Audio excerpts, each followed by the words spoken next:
Hi everybody, welcome back to my channel. My name is Sheila. So a few weeks ago, a perfume house called Clone of Perfume reached out to me and asked me if they could send me 4 of their top best-selling fragrances for me to review. And I let them know that I would only accept it if I was able to give my honest review on the products. They let me know that they were fine with that and they sent them over. So today we're going to decide if that was a good call on their part. On this channel, my hope is to actually give back to my subscribers as much as I can.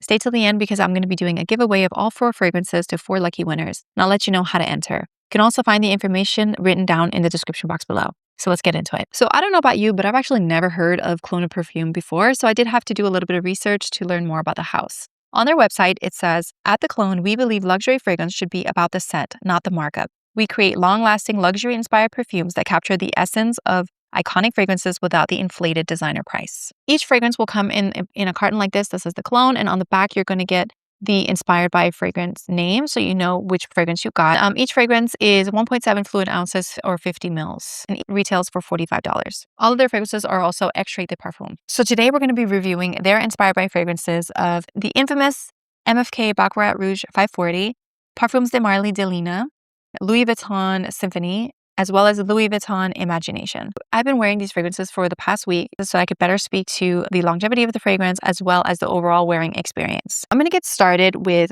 number 13, Rouge Veil, which is said to be a dupe for MFK's Baccarat Rouge 540. The top notes for this fragrance are saffron, orange blossom. In the mid, we have jasmine, plum, and cedarwood.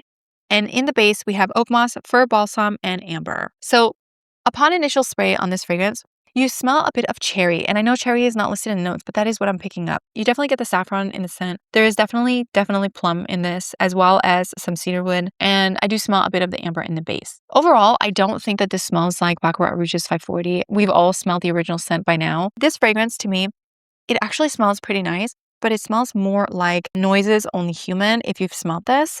You can smell that it's supposed to smell like Baccarat, but it doesn't have the intricacies that make Baccarat more unique. It's definitely a lighter take on the Baccarat type DNA. Very wearable for everyday or someone who likes that DNA but finds that Baccarat is too strong to wear at home.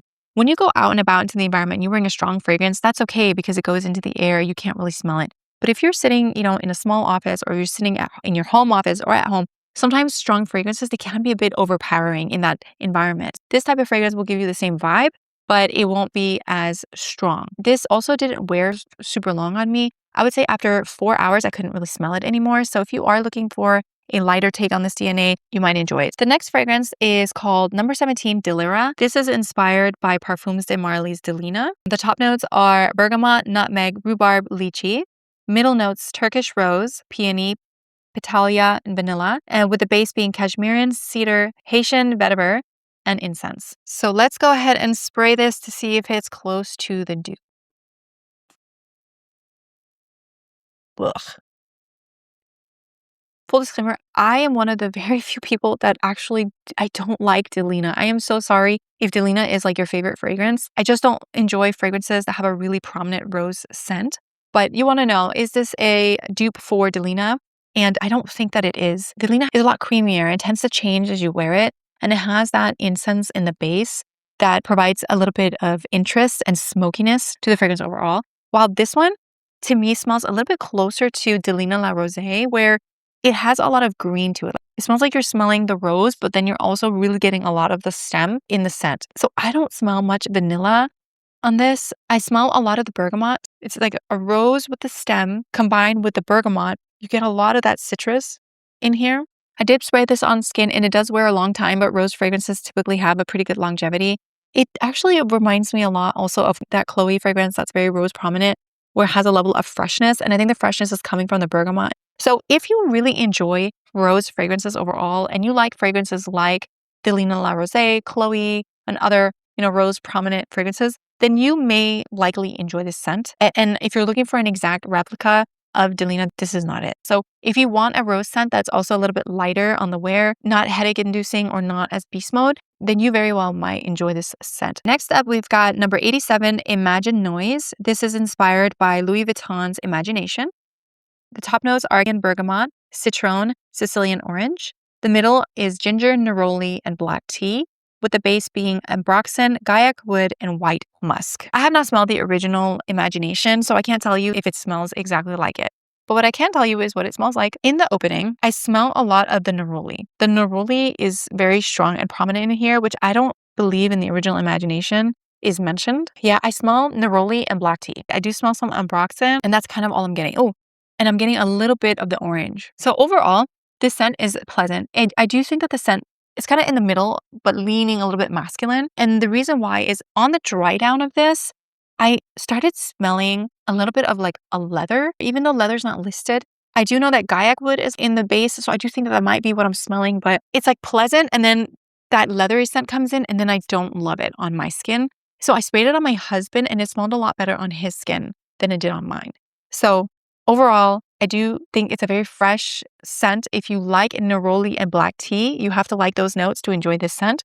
It's fresh, leaning slightly masculine, but a woman can also pull this off. If leathery notes and woody notes don't bother you, then you might like this. All right, last on the list, we have number 83, Lost in Symphony. This is said to be inspired by Louis Vuitton's Symphony. The top notes are ginger and bergamot. The mids are grapefruit and orange. And the base is ambroxan and musk. This one was actually my favorite out of the 4, and which kind of surprised me. I've never smelled Symphony, the original. I found this one to be the nicest fragrance. The opening is extremely citrusy. Like you get the grapefruit and ginger right away. Like it's almost too citrusy in the opening. When I sprayed it on skin, those citrusy notes wore away within like 30 to 45 minutes, and then I couldn't smell them as strongly anymore. And the rest of the notes really started to shine. You really got more of the orange, which still maintained that freshness, but it's a little bit sweeter. And it got muskier and it's sweeter, like just a tiny bit. Like imagine a lemonade, a very sour lemonade orange drink with just a little bit of sugar to sweeten it up. Just a little bit, just a little kiss of it. That's what it smells like to me. I think that this fragrance leans a little bit more feminine. It's still unisex, but leans more feminine, and it's very fresh and very pleasant. When I was wearing this scent, I sort of forgot I was wearing it, and then I was out walking my dog, and the wind kind of picked up and blew the scent into my face, and I'm like, that smells really good. What is that? I totally forgot what I had sprayed, and I'm like, oh, it was that fragrance. So this fragrance, I'm actually going to spray it on my arm. It smells very nice. It's very pleasant. It does make me more curious about the original scent as well. I wish I could tell you if it was a close dupe, but I can tell you it's a very nice scent. And if you're looking for a really fresh scent for the summertime, really warm weather, this is a really pleasant fragrance to wear. My final thoughts on these fragrances are that overall, they were really good. I think they are a very soft take on the fragrances that they're inspired by. I am a little confused about the name clone, because the word clone literally means an exact replica of something. But 2 out of the 4 fragrances didn't really smell exactly like the fragrance that they were inspired by. So the name kind of confuses me and is a little bit misleading in regards to what you're going to get. All of these fragrances were a softer take on the fragrances that they're inspired by. So if you are looking for something softer to wear, not necessarily lesser longevity, but overall looking for a softer take on those fragrances, you might enjoy some of the fragrances from this house. The fragrance house did give me a discount code to give to you guys to get 15% off if you decide to purchase any of them. The code is Sheila Beauty and Fragrance. I'll list it on the screen here. You get 15% off. And if you decide to use it, I do earn a small commission at no additional cost to you. All right, for the giveaway details, I'm going to give away all 4 of these fragrances to you. So all you have to do is be subscribed to my channel, comment down below your favorite fragrances, or if you've wanted to try any of these high-end fragrances but haven't wanted to spend that kind of money, or if any of these fragrances appeal to you, comment down below if there's a fragrance that you wish you could find a dupe for. In order to make the process easier, I did put a Google Doc form in the description. If you click that form, you're going to be able to fill out your name, your address, and which fragrance that you would like to receive. I'm going to keep this giveaway open until July 3rd. And I will choose 4 winners and send out all 4 fragrances. I will notify you on the community tab who won the fragrances and verify that they've been sent out. That way you know the giveaway has closed and winners were chosen. So that's my honest take on Clone of Perfume. Even if I receive PR, I do want to still be able to provide my honest feedback. I don't want to crap on a brand or any brand, but I'm also not going to hype anything up. This channel is not about hyping anything up. I'm going to give you a transparent review of the product and let you know what to expect if you choose to purchase from any brand. Have you tried this brand before? Have you heard of them? Is there any other dupe brands that you would like me to look into and review? Let me know in the comments below. And if you haven't already, make sure to like this video, hit that subscribe button, and I'll see you in my next video. Thank you. Bye.